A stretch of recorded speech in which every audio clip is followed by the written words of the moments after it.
all a bit weird, which I quite like actually. This one looks like it could almost hold like a tennis racket. It's like a little, it almost looks like a plant pot or something. But if these bags are not so Instagrammable, perhaps they're not going to necessarily be able to generate as many sales.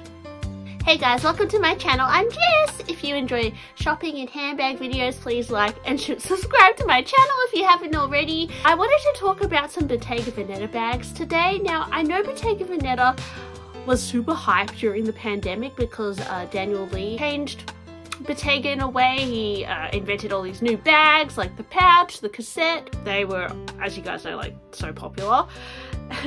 But recently I've noticed Bottega hasn't been as talked about as it was maybe 2 years ago. And I mean, Daniel Lee has now left Bottega and there is a new creative director, Matthew Blasey.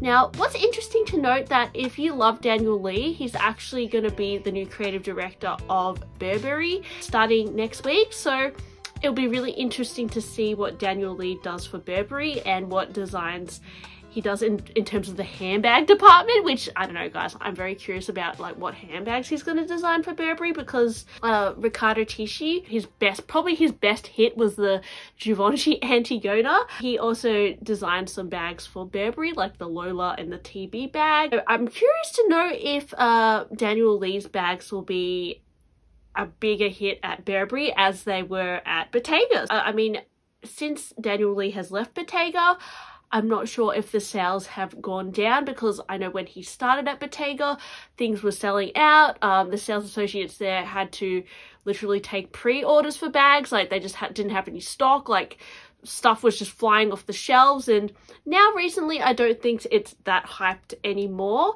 And you know, given that they have Matthew Blasey as the creative director now, I've noticed that on the runway, the bags have a little bit of a different flavor to them than they did before. They seem a little bit more mature and almost more to what Bottega kind of used to be a little bit. So I wanted to go through the bags today and let me know, guys, what do you think of Bottega? Do you like this version of Bottega, or did you prefer the Daniel Lee style? I've got this tote bag here, which looks very old school. I mean, with the brushed gold hardware as well, and that woven texture on the bag, which is very Bottega Veneta. I think that's probably their signature, the woven leather. This to me looks like it could have been from before Daniel Lee's time, and I mean, it looks like a very practical style, but it's interesting as well. This bag that just looks like a plain leather shopping bag. I'm curious to know what the leather is, because it looks almost like a natural look, and it's very minimal, just a stamped logo down the bottom, which you can hardly see. Another simple oversized tote. To me, these bags look very practical, but in a way they're almost too mature to speak to, I don't know, young and trendy people, which I think a lot of brands are trying to target. Like, for example, Balenciaga, even Chanel, they're doing more, and Louis Vuitton, they're doing a lot of trendy, fast fashion-esque stuff that, I don't know, they're just trending stuff out all the time. So it's almost refreshing for me to see these kinds of bags displayed on the runway that don't look that like they're so cash grabby. They're more just practical, beautifully made bags. Almost similar to how Hermes kind of do their bags. Like, they're not too trendy. They're just well-made, beautiful, elegant designs, in my opinion. I mean, they do some crazy stuff every now and then, but it's not as fast as some of the other brands. A little bag here, which is a little bit more quirky. I think you carry it over your shoulder. This was kind of a newer design. I think they did this last season as well, but I'm not sure how popular this style is, and it doesn't, to be honest, look that practical.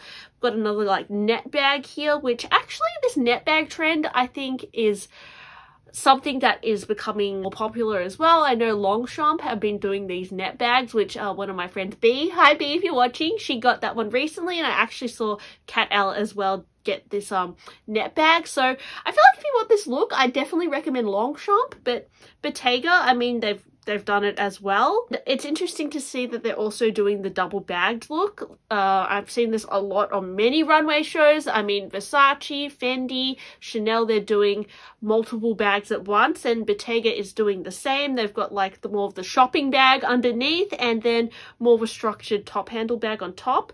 Really interesting to look at the texture of this bag. It looks like a really distressed leather and a really rustic looking clasp. Very mature looking. It doesn't look like something someone in their early 20s would carry. I don't know, guys, unless you have a very refined taste. Even, I don't know, this looks like really like an old lady's bag, but I don't mind it. I'm actually really into this slouchy hobo style. I think this is a little bit more trendy, but it's still something that would, I think, the older generation would like as well. I mean, I'm 30. I really like this bag, but I could see this on like older, like over 50 as well. I think this bag looks a bit mature for somebody probably in their early 20s. What do you guys think? It's interesting to kind of see this shift. I feel like they're designing more for an older market in this runway collection. This bag I could probably picture on someone a little bit younger. This little green one, it's almost like a avocado-y shade, or kind of. And then you've got that big oversized tote again. I know that in Sex and the City as well. I don't really watch Sex and the City, but I watched a little bit of the new season, and I noticed they were often wearing like a shopping tote with a smaller bag. So this is definitely a trend that I've noticed over the last year. This was a really quirky little bag. So it's similar to like the Jodie bag, but it has like a metal handle. I quite like it. It looks like a substantial size, and they've also got that little brown shopping bag underneath as well. But this shopping bag thing has, you know, it's nothing new. Chanel did it quite a number of years ago, actually. They did the shopping bag thing. I don't know if they were the first one who did it, but I know Balenciaga have done the shopping bag thing, you know, not too long ago.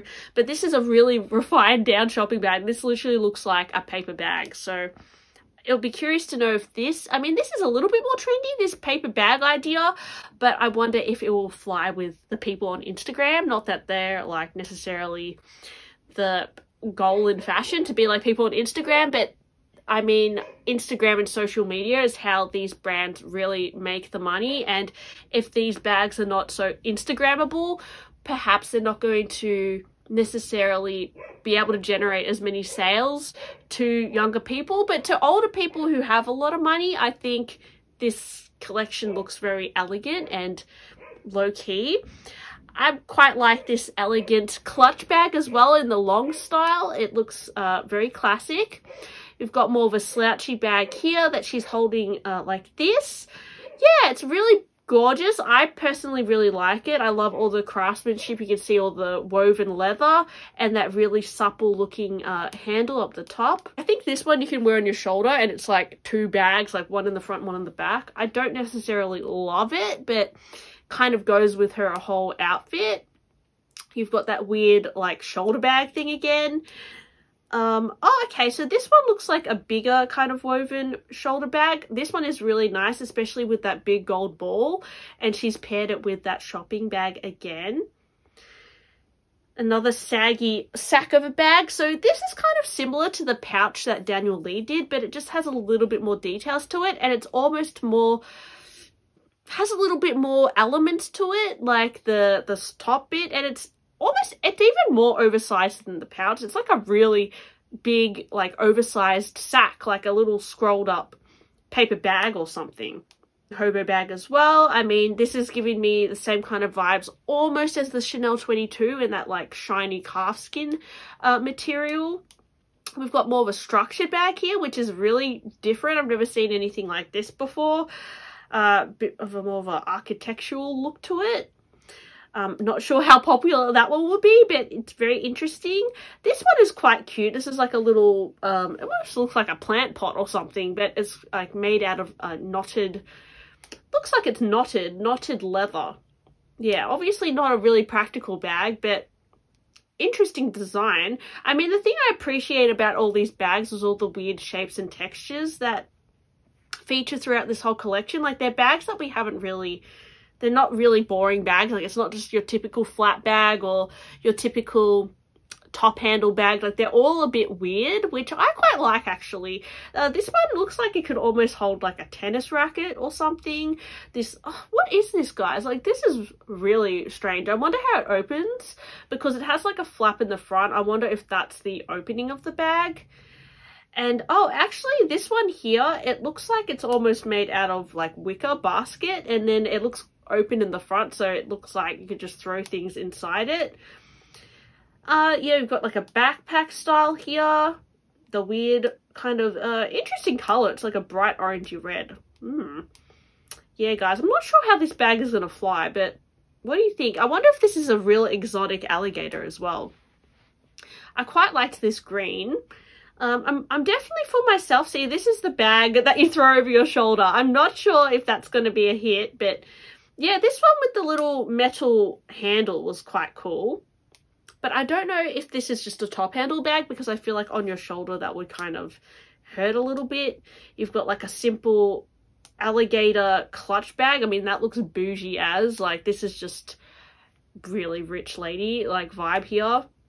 Yeah, this whole collection is so opulent and like gorgeous. Wow. This is an interesting little bag here too, guys. I saw this in the mini version before. Almost like a saddlebag shape, but very minimal branding, and the leather they've done on it looks kind of almost distressed. Almost looks like a little soccer ball or something, and it's woven. I really can't see this collection selling out, guys. Like these bags look really expensive, and they're very low key, and they're, yeah, I mean, I actually really like them, but I don't know, like, I don't know if I would buy them because they look really expensive, and I'm not sure if they're too weird. But some of the styles look really classic, to be honest. Oh, you've got that lime yellow again. I haven't seen any Bottega green, which is kind of what Daniel Lee was known for. Like, it's definitely more, like, this minty color is a little bit more unique. And I mean, this one, it could probably, a younger person could probably go for it. I quite like this one myself. It's a very sweet color, and they've kind of layered it with, oh, I think on the dress there's like some minty flowers. So I don't know if there's like a minty flower hanging out of the bag, but that's really pretty. Got the yellow again.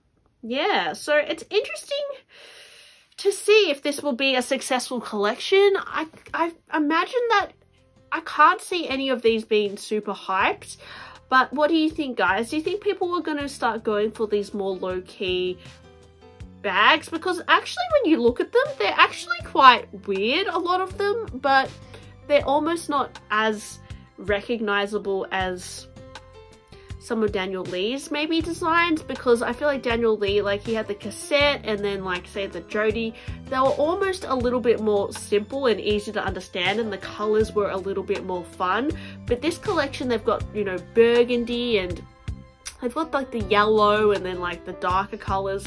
It's a little bit more mature. I don't know. And then some of the brushed gold hardware is also a little bit more mature. It's not as fresh as what we saw from Daniel Lee. But do I think it's bad? No, I like it, but I don't know if this is gonna put Bottega in more of a direction of selling out of bags as maybe Daniel Lee did.